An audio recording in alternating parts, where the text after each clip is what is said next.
что и пригодятся. Давайте смоделируем такую ситуацию. Вы в лесу потерялись, ну, пошли там с грибами, опять понабрали, но иногда бывает, люди заблуждаются в лесу, теряются. И что надо? Самое главное не паниковать, успокоиться, взять себя в руки, потому что некоторые начинают волноваться. Запас еды обычно есть, ну, смотря сколько вы набрали грибов. Но нам надо, самое главное, развести костер, что сейчас это первый такой урок, как грамотно развести костер. Как грамотно развести костер я сейчас покажу вам. И дальше я уже на втором, на основном уроке, как сделать шалаш, как сделать, когда быть воду, потому что не отключаемся. И продолжаем смотреть. Главное, не отключайтесь, а то как. Короче, смотрите. Что нам понадобится? Понятное дело, бумага. Ну, мало ли, может, там в лесу по большому хотите сходить, там по маленькому, ну, без разницы. Да и вообще просто пригодятся. Берем немного салфеток. Обычно. Так. И самое главное, в лес всегда берите именно спички. Потому что зажигалка может промокнуть, кремень вылететь, а спички можно, если что, высушить. Ну, как начинаем костер разводить, это начинаем от самых мелких. Ну, вот от таких веточек. Самые такие мелкие веточки. Хоп. Ну, я перед началом съемки, понятное дело, собрал, да и вы можете пока пособирать, как только захотите лагерь, ну, как только вам надо будет лагерь обосновать. Первым делом надо будет позаботиться о костре. Вот так ветки ломаем. Также в следующем уроке я вас научу делать один очень питательный напиток, который очень вас взбодрит и витаминов прибавит. Так как мало ли, если вы под дождь попали, можете сильно заболеть. Ну, как сушить одежду на костре, это любой знает. Этому я вас учить не буду. Так, это вам не в компьютерные игры играть, где на кнопочку нажал, и ты там фигак костер уже сделал.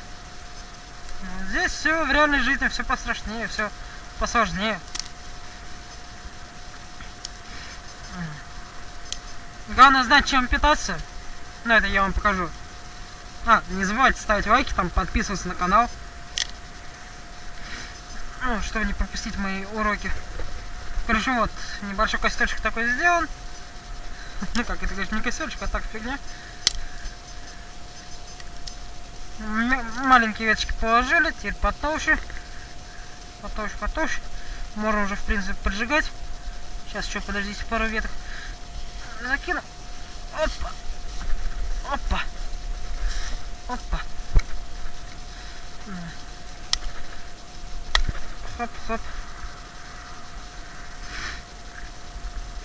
Также в основном, когда у нас в основном растут это опята, самые такие нормальные грибы, которые удобно и жарить прямо на костре, и вреда от них мало.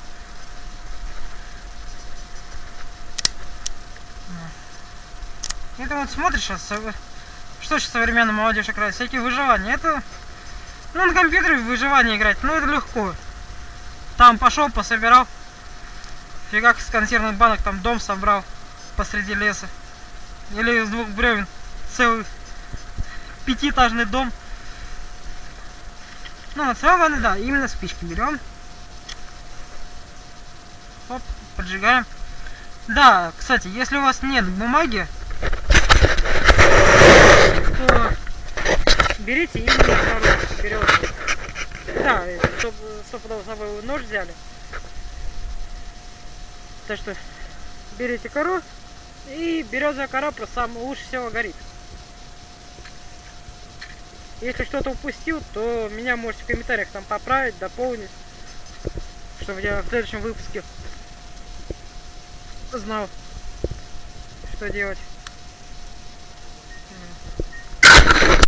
Ну, костер у меня хорошо горит. Кстати, когда будете разжигать костер, не забывайте сразу же кидать. Точнее, начинайте именно с березовой коры.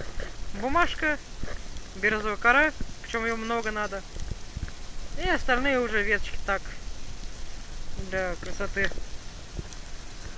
Ну как для красоты, вообще для дела. Так, костер у нас уже разгорелся.